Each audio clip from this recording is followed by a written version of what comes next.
Hi Taurus, I'm Nick, joined by my little sleepy poodle, Maltipoo Nala. I hope you guys are doing good. This is going to be your February of 2020 reading. As you know, these are general, so it may not apply to every single person. So if it isn't for your situation, please don't try to force it. It may just not be for you. But you can always come back at the end of the month to kind of see how it all played out. And you can also check out your sun, moon, rising, and Venus signs as well. All right, and I will have the link to the extended reading below in the description box. It'll pretty much be like a part 2 of what you see here, where we will further clarify, dive in deeper according to how the reading goes. So if you find that's resonating, want to spend more time, just click the link below right after you're done watching this, okay? And if you want to follow me on Instagram, it is at NicLoves with 2 eyes. I always keep you guys updated on there. You can kind of interact with me and we can be friends. And also, I did start a new channel. It's called NicLoves XO. All the information will be in the description box. I will have like some cards up here that you can check out afterwards, okay? And yeah, so let's just get right into it. So Taurus, while I was meditating on your energy today, the image that I saw was of someone kind of like someone walking, or I guess I was put in the position where it looked like a residential kind of area, and it was like pitch black, probably like a nighttime, obviously. And it was one of those streets where like there's hardly any like street lights, you know, like the lamps, so it's really dark.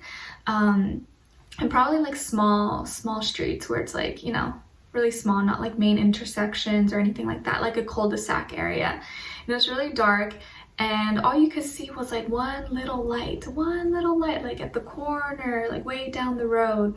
Maybe it was someone's flashlight, or just like one house that had a little house light on, but it was like tiny little light. So I think for me, this is kind of reminding you, when you're in a position and you're placed in an environment and you feel like maybe everything's dark, everything and everyone is maybe nasty or toxic or mean or hurtful, or you feel like, oh my gosh, why is the world so horrible, or like, why is this going on, or why is this that? Like, if you feel like there's a bunch of chaos and madness and dark energy around you, you can be that one light. You could be that one piece of light that lights up the whole street. You can be like the moon that kind of shines its bright light on us in all the darkness. You can be like the stars. When we look up in the sky, they shine in the darkest of nights. So, you know, if you are finding it hard to find people who are aligned with you, or find people who kind of match your frequency of vibration, or like you feel like everyone around you is like you don't vibe with, they're nasty, or they're mean, or, you know, judgmental, or whatever the case is, choose to do the opposite and be the example. You be that person that you wish that you knew, or that you wish that you could encounter. If there's no one else around you like that, you be that nice person. You be the kind-hearted individual. You be the person shining your light. You're like that flashlight in the dark night. Okay, so just a little reminder that no matter how dark it is, you can be the light, okay? You could be the one exception. Even when everyone else is being crazy or nasty or doing wild things, you don't have to partake in that. You don't have to. You can be the one light that influences the rest. And you know how like candles are? You can share the light, and then you light the other candle, and the other candle can light out of one flame. That can be you. It could be a domino effect, okay? So don't let your environment or the people you may be around discourage you, because it only really takes one person to make a big impact. And don't ever feel like, oh, I'm just one person. Like, what does that mean? Like, you know, I'm insignificant. I can't do anything. That's far from the truth, because one person can make a big change and make a big impact. So it's just up to you if you want to shine bright and share your love with others and be the example. If there's no examples for you, you try to be that example to the best of your ability, okay? So, Taurus, I'm seeing that in February 2020, in regards to your health, that your liver is being highlighted. As you know, the liver is like the largest organ in the body, I believe. You know, don't quote me on that. I feel like it's the largest body, and it has a lot of different functions, you know, like storage and storing stuff, but also like detoxing and cleansing. So, you know, the liver, if you allow it to do its job, will do its job and cleanse the body and detox, and usually can filter through certain amounts of chemicals and toxins. But when we overload it with too much, let's say too much drugs, too much alcohol, even our thoughts and emotions that are toxic or letting other people influence us, because our liver connects to our mind. So when our liver's not doing good and it's inflamed, it'll show. That can result in low self-esteem, in anger issues, other functions that can, you know, affect your other organs and just how you feel overall. So just keep that in mind. You want to allow your body to heal itself, but when you overload it with too many toxins and chemicals and too much, you make it hard for it to kind of do its job. You know what I mean? It's kind of like an elevator. Like obviously the elevator can go up and down and take you to other levels of floors, but once it reaches its full weight capacity, like you can't put more than like 100 people in there, you know, it'll be too heavy. So it's kind of like the same thing. You don't want to like abuse it to the point where it no longer can function. So be nice to yourself, be nice to your body. I'm not saying, you know, you can't do anything fun or you can't drink or anything, but if you find that it's hard for you to keep it at a, you know, moderate level, just catch yourself and be like, okay, you know, like I've been kind of going overboard. Let me try to do a little detox today and the next few days. And over time, moderation is key. You don't want to overdo it and put too much strain and overwork your body, okay? Because it does really affect your body, mind, soul, spirit, everything, not just your physical body, okay? So if you are having liver issues, of course, do whatever you need to do, but cleansing, your body is magical. It can really heal itself if you allow it to heal itself and feed it good nutrients and whole foods. Okay, and just try to drink more water, all right? And I'm seeing here that with work, I feel like you're doing really good and that you're gonna be feeling like on top of your game, but I do see there may be like, you may be butting heads with someone. This can be a Virgo, doesn't have to be, but it could be a Virgo, coworker, employee, you know, a customer, someone, or a boss. But I think you guys maybe don't see eye to eye, or sometimes it's like you feel disconnected, or you guys just don't really connect, or one person may be a little bit too like this and the other person's a little too like this, and it kind of clashes. So just make sure to stay grounded, but also not stay too grounded to the point where you're not seeking more information and trying to connect, because I feel like you're gonna be pushed this month to kind of seek more enlightenment, to reconnect with the universe. And not overthink and overanalyze about things that you shouldn't really be overthinking and analyzing about, but more so thinking bigger, and not being too hard on yourself at the same time as well, because that's not healthy, you know? And I feel like when you don't like to be placed in a situation where there's too much friction and, you know, tension between someone. And so like I feel like when you're at work or at school, you know, whatever it is that you do, that you tend to hold yourself together, like you hold your composure, you know how to deal with it, and like you do a good job at not really showing that it's affecting you, or not showing that you're like struggling or anything like that. But then I think once you kind of, the day is ending, or, you know, simmering down, and maybe you go back home or to your space, you start to feel everything that you were kind of like holding in. And I feel like some of you get kind of emotional, and maybe this could be things that you tell yourself in your head that are going through your head, or things that you repeat and you remember that people have told you or expressed to you, and it kind of just like goes circle, and you can't stop thinking about it. It's kind of like you know, when someone gives us a nice compliment and people are like, oh my god, you're doing such a good job, or like, wow, I really loved your article, or like, you know, they're giving you compliments about whatever, and it only takes one person to say something negative, right? And then you can't stop thinking about that one negative comment.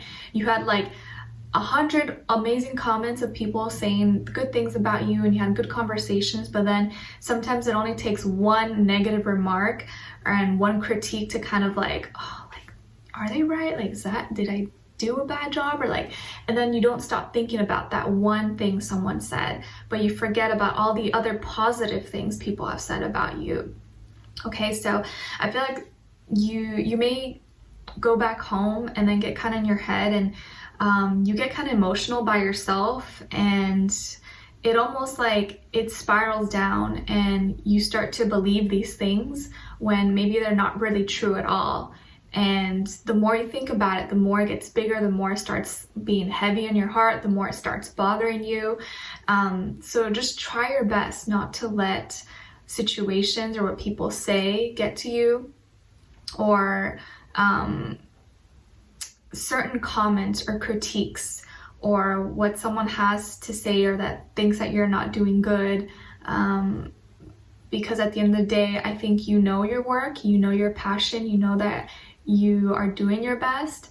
And no one's perfect, you know, no one's perfect, but don't let what one person says or one little argument or tension between someone kind of determine how you feel the rest of the day. I know it's so hard, like it's really hard, easier said than done, but just try your best, okay? Because I do feel someone who may be like overthinking, overanalyzing to the point where it's like hurting them, and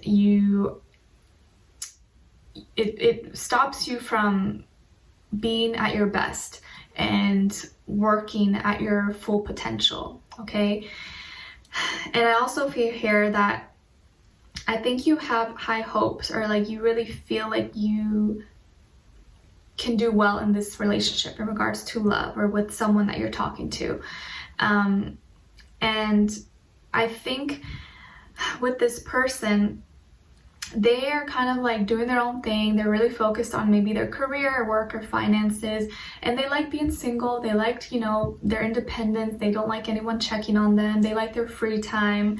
And they move slow. They're not really the type to go at a faster pace, and maybe, you know, maybe they can't move as fast as you want, or they just are focused on other things.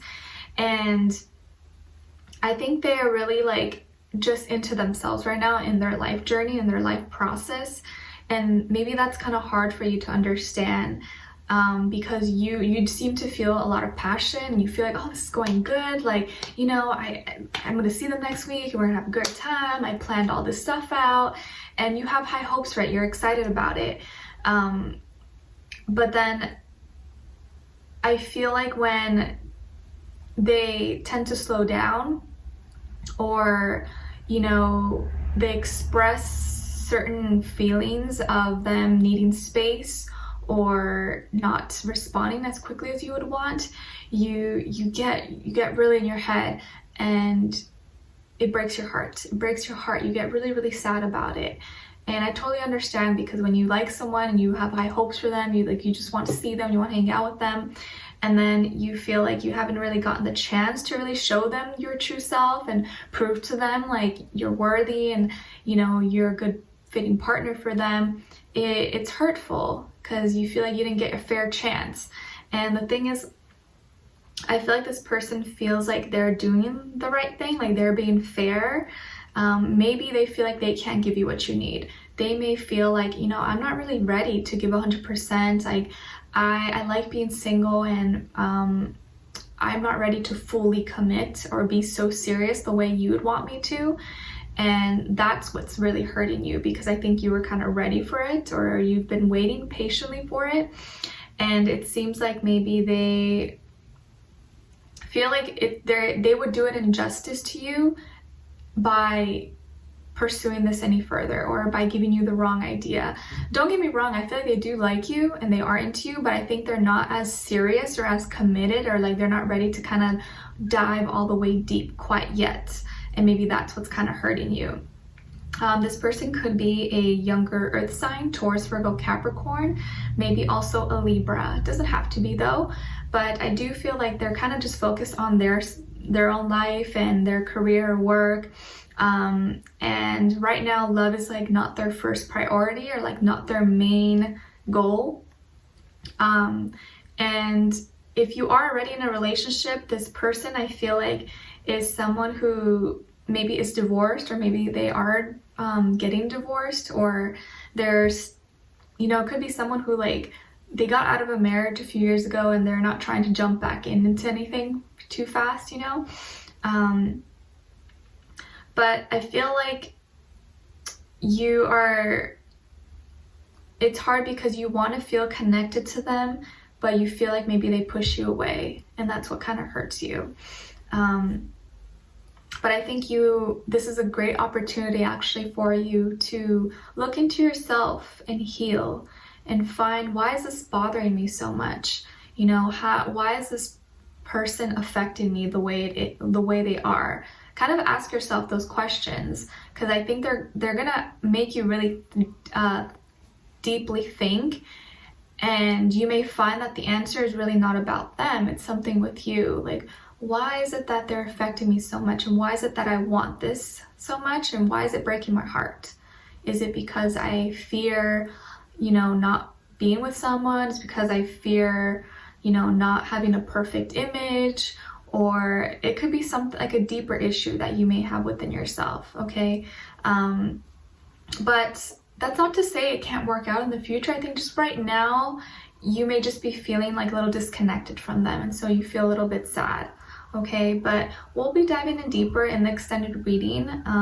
We'll get more description about them, and also look into what are they thinking, what are they feeling, what they want you to know, and what their next action or move will be towards you, okay? Like I said, it could be a earth sign, Taurus, Virgo, Capricorn, maybe younger than you, doesn't have to be though. Also a Libra. So yeah, I think the way they think is very logical, very practical, and they're not so much the very emotional, lovey-dovey, like, oh, give me a hug, kiss type. So yeah, we'll be further clarifying in the extended reading though, okay? So I hope to see you guys there. The link will be below in the description box. I wish you guys all the best. I'm sending you lots of healing, love, happiness, abundance, all good things. You guys will be okay, don't worry. Please let me know in the comments if this resonated or what your situation is. I'd love to hear your thoughts. And I'll see you for your mid-month reading, also your weeklies. All right, take care for now. Bye.